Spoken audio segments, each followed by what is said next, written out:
Hello അസ്സാമു അലൈക്കും. എല്ലാവർക്കും simply കേളിയിലോട്ട് സ്വാഗതം. ഇന്ന് നമ്മൾ ചെയ്യാൻ പോകുന്ന ഒരു അടിപൊളി ബ്ലാക്ക് ഫോറസ്റ്റ് കേക്കാണ്. അപ്പോൾ ഈ ഒരു കേക്ക് ചെയ്യുന്നത് അരിപ്പൊടി വെച്ചിട്ടാണ്. അരിപ്പൊടി വെച്ചിട്ട് നമ്മൾ ബേക്കിംഗ് പൗഡറോ ബേക്കിംഗ് സോഡയോ ക്രീമോ ഒന്നുമില്ലാതെ വളരെ പെട്ടെന്ന് ഓവനൊന്നും ഇല്ലാതെ ചെയ്തെടുക്കുന്ന നല്ല സോഫ്റ്റ് ആയിട്ടുള്ളൊരു കേക്കാണ്. അപ്പോൾ ഈ ഒരു റെസിപ്പിയിലോട്ട് പോകുന്നതിന് മുന്നേ നിങ്ങൾ ആദ്യമായിട്ടാണ് ഈ ചാനൽ കാണുന്നതെങ്കിൽ നിങ്ങളുടെ റൈറ്റ് സൈഡിൽ ഇതുപോലൊരു സബ്സ്ക്രിപ്ഷൻ ബട്ടൺ ഉണ്ടാവും. അതൊന്ന് പ്രസ് ചെയ്യുക. അപ്പോൾ തൊട്ടടുത്തൊരു കുഞ്ഞ് ബെല്ലൈക്കൺ വരും. അതും പ്രസ് ചെയ്തിട്ട് ഓൾ എന്ന ഓപ്ഷൻ കൊടുക്കുക. അപ്പോൾ ഞാൻ അപ്ലോഡ് ചെയ്യുന്ന എല്ലാ വീഡിയോസും നിങ്ങൾക്ക് മിസ് ചെയ്യാതെ കാണാൻ പറ്റും. ഇനി നമുക്ക് ഈ ഒരു കേക്കിന് വേണ്ടുന്ന ഇൻഗ്രീഡിയൻസ് എന്തൊക്കെയാണെന്ന് നോക്കാം. ഈ കേക്കിന് വേണ്ടുന്ന മെയിനായിട്ടുള്ള ഒരു ഇൻഗ്രീഡിയൻ്റ് ആണ് മുട്ട എന്ന് പറയുന്നത്. ഇവിടെ ഞാൻ 2 വലിയ മുട്ട എടുത്തിട്ടുണ്ട്. അതിൻ്റെ മുട്ടയുടെ വെള്ളയും മഞ്ഞയും നമ്മൾ മാറ്റിയാണ് സെപ്പറേറ്റ് ചെയ്ത് വെച്ചിട്ടാണ് ബീറ്റ് ചെയ്തെടുക്കുന്നത്. ഇപ്പോൾ മുട്ടയുടെ വെള്ളം എടുത്തിട്ടുണ്ട്. ഇതിലോട്ട് 1/2 കപ്പ് പൊടിക്കാത്ത പഞ്ചസാര പൊടിച്ചത് ചേർത്ത് കൊടുക്കരുത്, പൊടിക്കാത്ത പഞ്ചസാര തന്നെ ചേർക്കണം. ഇനി 1 ടീസ്പൂൺ വാനില എസൻസും 1 നുള്ളു ഉപ്പും കൂടെ ചേർത്ത് കൊടുത്തിട്ട് നല്ലതുപോലെ ഒന്ന് ബീറ്റ് ചെയ്തെടുക്കാം. അപ്പോൾ ബീറ്റർ ഉള്ളവരാണെങ്കിൽ ബീറ്ററിൽ ചെയ്താൽ മതി. ഒരു 2 മിനിറ്റ് കൊണ്ട് തന്നെ നല്ല ഹൈ സ്പീഡിൽ ബീറ്റ് ചെയ്താൽ നല്ല പെർഫെക്റ്റ് ആയിട്ട് കിട്ടും. ഇനി ബീറ്റർ ഇല്ലെങ്കിൽ വിസ്കോ ഫോർക്കോ വെച്ചിട്ട് നല്ല സ്പീഡിൽ ബീറ്റ് ചെയ്താൽ മതി. എത്രത്തോളം നമ്മൾ ഈ മുട്ടയുടെ വെള്ളം നന്നായിട്ട് പതപ്പിച്ചെടുക്കുന്നോ അത്രത്തോളം നമ്മുടെ കേക്ക് നല്ല സോഫ്റ്റായിട്ട് കിട്ടും. ഇവിടെ മുട്ടയുടെ വെള്ളം നന്നായിട്ട് പതഞ്ഞ് വന്നിട്ടുണ്ട്. ഇനി നമുക്ക് മുട്ടയുടെ മഞ്ഞയും കൂടെ ഒന്ന് മിക്സ് ചെയ്ത് കൊടുക്കാം. എന്നിട്ട് ഈ വെള്ളയും മഞ്ഞയും കൂടെ മെല്ലെ ഇതുപോലെ ഒന്ന് മിക്സ് ചെയ്ത് കൊടുക്കാം. അപ്പോൾ സ്പീഡിൽ മിക്സ് ചെയ്യരുത്. ഇനി നമ്മൾ ഈ കേക്ക് ചെയ്തെടുക്കുന്ന അരിപ്പൊടിയിലാണ് ഞാൻ നേരത്തെ പറഞ്ഞതുപോലെ. അപ്പോൾ ഇവിടെ എടുത്തേക്കുന്നത് 1 കപ്പ് അരിപ്പൊടിയാണ്. നമ്മുടെ ഇടിയപ്പത്തിൻ്റെ പൊടി ഉണ്ടല്ലോ, അത് ഒട്ടും തരിതരിപ്പില്ലാത്ത പൊടി വേണം കേക്ക് ഉണ്ടാക്കാനായിട്ട് എടുക്കാനായിട്ട്.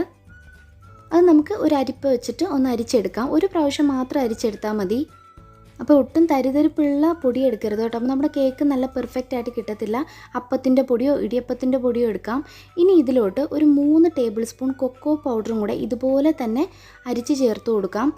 കൊക്കോ പൗഡർ ചേർക്കുന്നതെന്ന് വെച്ചാൽ നമ്മളിപ്പോൾ ചെയ്യുന്നൊരു ബ്ലാക്ക് ഫോറസ്റ്റ് കേക്കല്ലേ, അപ്പോൾ ഒരു ചോക്ലേറ്റിൻ്റെ ടേസ്റ്റ് കിട്ടാനായിട്ടാണ് കൊക്കോ പൗഡർ ചേർത്ത് കൊടുക്കുന്നത്. ഇനി ഇതെല്ലാം കൂടെ നല്ലതുപോലെ ഒന്ന് മിക്സ് ചെയ്തിട്ടെടുക്കാം. അപ്പോൾ മിക്സ് ചെയ്യുമ്പോഴും ശ്രദ്ധിക്കുക, ഒരുപാട് സ്പീഡിൽ മിക്സ് ചെയ്യരുത്, പിന്നെ ഓവറായിട്ട് മിക്സ് ചെയ്യരുത്. ഇതെല്ലാം കൂടെ മിക്സായിട്ട് വരുമ്പോൾ തന്നെ കറക്റ്റായിട്ട് അതങ്ങ് സ്റ്റോപ്പ് ചെയ്യണം. പിന്നെ ഫസ്റ്റ് നമ്മളിങ്ങനെ മിക്സ് ചെയ്യുമ്പോൾ ഇതുപോലെ ടൈറ്റായിട്ട് വരും. അതിനുശേഷം ഒരു 1/4 കപ്പ് വെജിറ്റബിൾ ഓയിൽ ഒഴിച്ചു കൊടുക്കാം. എന്നിട്ട് ഇപ്പോൾ നമ്മൾ ചെയ്തതുപോലെ തന്നെ വളരെ പതുക്കെ മിക്സ് ചെയ്ത് കൊടുക്കാം. ഇപ്പോൾ സ്പീഡിൽ മിക്സ് ചെയ്യുവാണെങ്കിൽ നമ്മുടെ കേക്ക് നല്ല കട്ടിയായിട്ട് പോവും. അതുകൊണ്ടാണ് സ്പീഡിൽ മിക്സ് ചെയ്യരുതെന്ന് പറയുന്നത്. ഇനി ഇതിലോട്ടൊരു 4 ടേബിൾ സ്പൂൺ വെള്ളം ചെറുതായിട്ട് ചൂടാക്കിയിട്ട് ഒന്ന് ചേർത്ത് കൊടുക്കാം. അപ്പോൾ വെള്ളത്തിന് പകരം വേണമെന്നുണ്ടെങ്കിൽ പാൽ വേണമെങ്കിലും ചേർത്ത് കൊടുക്കാം. ഞാനിവിടെ വെള്ളം തന്നെയാണ് ചേർത്ത് കൊടുത്തത്. ഇപ്പോൾ കറക്റ്റായിട്ട് ബാറ്റർ റെഡി ആയിട്ടുണ്ട്. ഇനി നമുക്കൊരു കേക്ക് ടിന്നിലോട്ട് മാറ്റാം. ഞാനിവിടെ സാധാരണ ഒരു സ്റ്റീൽ പാത്രത്തിൽ എണ്ണ തടകിയിട്ട് ബട്ടർ പേപ്പർ വെച്ച് കൊടുത്തിട്ടുണ്ട്. നമ്മൾ വീട്ടിൽ തന്നെ ചെയ്ത ബട്ടർ പേപ്പറാണ്. ഇതിലോട്ട് നമുക്ക് ഈ ബാറ്റർ ഒഴിച്ചു കൊടുത്തിട്ട് ഒന്ന് തട്ടി കൊടുക്കാം. എയർ ബബിൾസ് കംപ്ലീറ്റ് ആയിട്ട് മാറിക്കിട്ടാനായിട്ടാണ്. അപ്പോൾ ഞാൻ ഈ ഒരു സമയം കൊണ്ട് ഒരു വലിയ സോസ് പാൻ പ്രീ ഹീറ്റ് ചെയ്യാനായിട്ട് 5 മിനിറ്റ് ഒരു തട്ട് വെച്ച് കൊടുത്തിട്ട് അടച്ച് വെച്ചിട്ടുണ്ട്. അപ്പോൾ ഇനി ഈ ഒരു കേക്ക് ടിന്ന് നമുക്ക് ആ ഒരു പാത്രത്തിലോട്ട് മാറ്റാം. ഇപ്പോൾ നല്ല ചൂടുണ്ട്. ഈ സമയം നമ്മളിങ്ങനെ വെച്ച് കൊടുക്കുമ്പോൾ ശ്രദ്ധിക്കുക, കൈയൊന്നും ആ സൈഡിൽ തട്ടാതെ. ഇനി നമുക്ക് അടച്ച് വെച്ച് ഒരു 50 മുതൽ 55 മിനിറ്റ് വരെ ഒന്ന് കുക്ക് ചെയ്തെടുക്കാം. ഇപ്പോൾ ഒരു 55 മിനിറ്റ് കഴിഞ്ഞിട്ടുണ്ട്. നമ്മുടെ കേക്ക് ഇവിടെ അടിപൊളിയായിട്ട് പൊങ്ങി വന്നിട്ടുണ്ട്. അപ്പോൾ ഒരുപാട് പൊങ്ങിയിട്ട് ആ അടപ്പിൽ ഒന്ന് തട്ടിയതാണ്. അപ്പോഴത്തേക്കും ചെറുതായിട്ടൊന്ന് കുഴിഞ്ഞു പോയി. അത് സാരമില്ല. ഇനി നമുക്കിത് കുക്കായോ നോക്കാനായിട്ട് ഒരു ഫോർക്കോ ടൂത്ത് പിക്കോ വെച്ചിട്ട് ഇതുപോലെ ഒന്ന് കുത്തി നോക്കാം. അപ്പോൾ ഫോർക്കിൽ മാവൊന്നും ഒട്ടിപ്പിടിച്ചിട്ടില്ല. കേക്ക് അടിപൊളിയായിട്ട് കുക്കായി കിട്ടിയിട്ടുണ്ട്. ഇനി നമുക്ക് ഈ ഒരു കേക്ക് തണുക്കാനായിട്ട് മാറ്റി വയ്ക്കാം. ഈ സമയം കൊണ്ട് നമുക്ക് ഇതിന് വേണ്ടുന്ന ക്രീം ചെയ്തെടുക്കാം. ഈ ഒരു ക്രീം എന്ന് വെച്ചാൽ നമ്മൾ മുട്ടയുടെ വെള്ളം വെച്ചിട്ട് ചെയ്യുന്ന ക്രീമാണ്. അതിനുവേണ്ടി 2 മുട്ടയുടെ വെള്ളം എടുത്തിട്ടുണ്ട്. അതിലോട്ട് 1 ടീസ്പൂൺ നാരങ്ങ നീരുണ്ടല്ലോ, അത് ചേർത്ത് കൊടുക്കണം. പിന്നെ 1/2 കപ്പ് പഞ്ചസാര പൊടിക്കാത്ത പഞ്ചസാര തന്നെ ചേർത്ത് കൊടുക്കണം. ഇതൊന്ന് നമുക്ക് മിക്സ് ചെയ്തതിന് ശേഷം ഒരു പാത്രത്തിൽ വെള്ളം നന്നായിട്ട് തിളപ്പിച്ച് അതിൻ്റെ മേളിൽ വെച്ചിട്ട് ഇതൊന്ന് നമ്മൾ ഡബിൾ ബോയിൽ ചെയ്തെടുക്കുമല്ലോ, ഡബിൾ ബോയിലിംഗ് മെത്തേഡിൽ വെച്ചിട്ട് ഇതൊന്ന് വേവിച്ചെടുക്കണം. ആ മുട്ടയുടെ വെള്ളം ചെറുതായിട്ടൊന്ന് വെന്ത് കിട്ടാനായിട്ടാണ് ഇങ്ങനെ ചെയ്യുന്നത്. അപ്പോൾ ഇതൊരു 1 നൂൽ പരുവാകുമ്പോഴത്തേക്കും നമുക്ക് ഈ ഒരു ആവിയിൽ നിന്ന് എടുത്ത് മാറ്റാം. അതായത് ഇതുപോലെ 1 സ്ട്രിങ് കൺസിസ്റ്റൻസിയിൽ വരുമ്പോഴത്തേക്കും നമുക്ക് ആവിയിൽ നിന്ന് മാറ്റി ഉടനെ തന്നെ ബീറ്ററോ ഫോർക്കോ വിസ്കോ വെച്ചിട്ട് നല്ലതുപോലെ സ്പീഡിൽ ബീറ്റ് ചെയ്തെടുക്കാം. ഞാനിവിടെ ഫോർക്ക് വെച്ചിട്ടാണ് ബീറ്റ് ചെയ്തെടുക്കുന്നത്. ഇതൊന്ന് പതഞ്ഞ് വരുമ്പോഴത്തേക്കും ഒരു നുള്ളുപ്പും കൂടെ ചേർത്ത് കൊടുത്തിട്ട് നല്ലതുപോലെ ഒന്ന് ബീറ്റ് ചെയ്തെടുക്കാം. അത്യാവശ്യം സമയമെടുക്കും. നമ്മൾ ഫോർക്ക് വെച്ച് ചെയ്യുമ്പോൾ ബീറ്റർ വെച്ച് ചെയ്യുകയാണെങ്കിൽ ഒരു 4 മിനിറ്റ് കൊണ്ട് തന്നെ നല്ല പെർഫെക്റ്റ് ആയിട്ട് വിപ്പായി കിട്ടും. ഇനി ഇതുപോലെ ക്രീമി കൺസിസ്റ്റൻസി ആയി തുടങ്ങുമ്പോൾ ഒരു 1/2 ടീസ്പൂൺ വാനില എസൻസും കൂടെ ചേർത്ത് കൊടുത്തിട്ട് നല്ലതുപോലെ ഒന്ന് ബീറ്റ് ചെയ്തെടുക്കാം. അപ്പോൾ ഈ ഒരു വിപ്പിംഗ് ക്രീമിൻ്റെ വീഡിയോ ഞാൻ മുന്നേ ഡീറ്റെയിൽ ആയിട്ട് ചെയ്തിട്ടുണ്ട്. അപ്പോൾ അത് കാണാത്തവരുണ്ടെങ്കിൽ ഞാൻ ഡിസ്ക്രിപ്ഷൻ ബോക്സിൽ ലിങ്ക് കൊടുക്കാം. അതൊന്ന് പ്രസ് ചെയ്താൽ വീഡിയോ കാണാം. പിന്നെ ഈ ഒരു ക്രീമിൻ്റെ ഒരു പ്രത്യേകത എന്ന് വെച്ചാൽ നമ്മൾ ഈ മുട്ട ചേർത്തിട്ടുള്ള ക്രീമാണെങ്കിൽ ആ മുട്ടയുടെ മണം ഒട്ടും തന്നെ വരില്ല. കാരണം നമ്മൾ അത്യാവശ്യം ഇത് കുക്ക് ചെയ്തിട്ടാണ് ബീറ്റ് ചെയ്തെടുക്കുന്നത്. പിന്നെ ഒരുപാട് സമയം കുക്ക് ചെയ്യുകയാണെങ്കിൽ നമുക്ക് ഇതുപോലെ പെർഫെക്റ്റ് ആയിട്ട് ബീറ്റ് ചെയ്ത് കിട്ടത്തില്ല. കാരണം മുട്ട അങ്ങ് വെന്തു പോകും. അപ്പോൾ അതൊക്കെ ഒന്ന് ശ്രദ്ധിക്കുക. ഇപ്പോൾ നല്ല അടിപൊളിയായിട്ട് വിപ്പിംഗ് ക്രീം ഇവിടെ റെഡി ആയിട്ടുണ്ട്. നമുക്കിനി കേക്ക് തണുത്തോ നോക്കാം. കേക്ക് നല്ലപോലെ തണുത്തിട്ടുണ്ട്. ഇനി നമുക്ക് ഇതിൽ നിന്ന് ബട്ടർ പേപ്പർ എല്ലാം മാറ്റി കൊടുക്കാം. അപ്പോൾ കാണുമ്പോൾ തന്നെ മനസ്സിലാവും നല്ല പെർഫെക്റ്റായിട്ട് നല്ല ഹൈറ്റിൽ തന്നെ കേക്ക് പൊങ്ങി വന്നിട്ടുണ്ട്. അപ്പോൾ കേക്ക് ടിൻ എടുക്കുമ്പോൾ ശ്രദ്ധിക്കുക, ഒരുപാട് വലിയ കേക്ക് ടിൻ എടുക്കരുത്. ചെറിയ കേക്ക് ടിൻ എടുക്കുകയാണെങ്കിൽ നമുക്ക് ഇതുപോലെ നല്ല ഹൈറ്റിൽ തന്നെ കേക്ക് ചെയ്തെടുക്കാൻ പറ്റും. ഇപ്പോൾ ഞാൻ ജസ്റ്റ് ആ പൊങ്ങി വന്ന മേൽഭാഗം ഒന്ന് കട്ട് ചെയ്ത് കൊടുക്കുന്നുണ്ട്. നമുക്ക് ഫ്രോസ്റ്റ് ചെയ്യുമ്പോൾ ഒരു ഭംഗിക്ക് വേണ്ടിയിട്ടാണ്.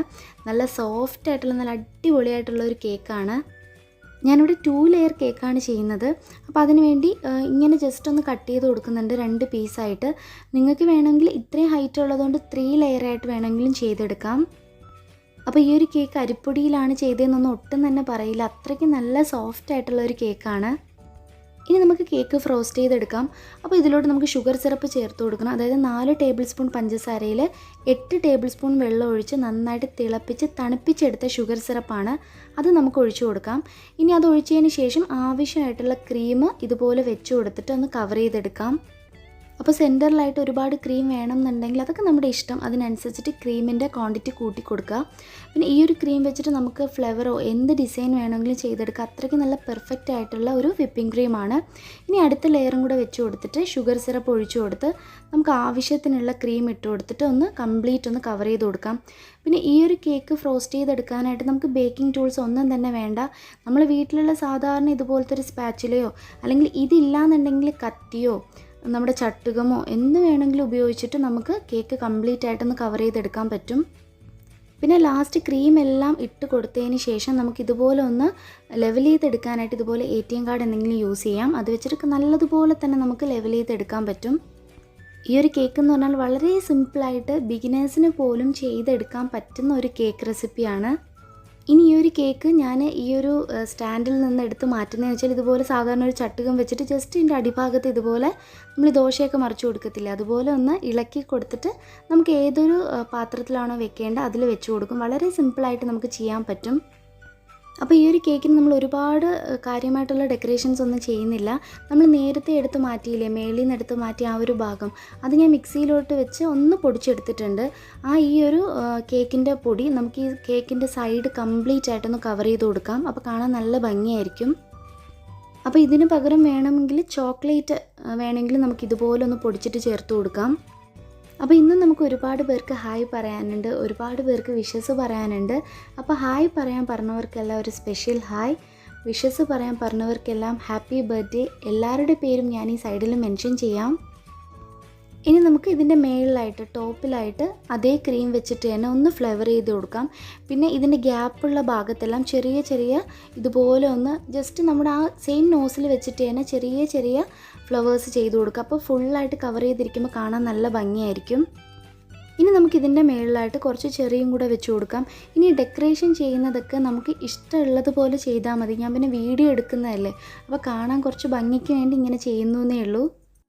അപ്പോൾ ഇത്രയേ ഉള്ളൂ. വളരെ സിമ്പിളായിട്ട് നമ്മൾ അരിപ്പൊടി വെച്ചിട്ടുള്ള നല്ല സോഫ്റ്റ് ആയിട്ടുള്ള ഒരു ബ്ലാക്ക് ഫോറസ്റ്റ് കേക്ക് ചെയ്തെടുത്തിട്ടുണ്ട്. അപ്പോൾ ഇതിൽ ശ്രദ്ധിക്കേണ്ടുന്ന ഒരേ ഒരു കാര്യമേ ഉള്ളൂ, മുട്ട നന്നായിട്ട് അടിച്ച് പതപ്പിച്ചെടുക്കുക. എങ്കിൽ മാത്രമേ നമ്മുടെ കേക്ക് നല്ല സോഫ്റ്റായിട്ട് കിട്ടുള്ളൂ. ഇനി മുട്ടയുടെ വെള്ളം അത്രയും നന്നായിട്ട് പതഞ്ഞില്ല എന്നുണ്ടെങ്കിൽ ഒരു 1/2 ടീസ്പൂൺ ബേക്കിംഗ് പൗഡറും കൂടെ ചേർത്ത് കൊടുക്കണം. അല്ലെങ്കിൽ ഈ ഒരു കേക്ക് അല്പം ഹാർഡായിട്ട് പോകും. നമുക്ക് ഈ ഒരു രീതിയിൽ കറക്റ്റ് സോഫ്റ്റായിട്ട് കിട്ടില്ല.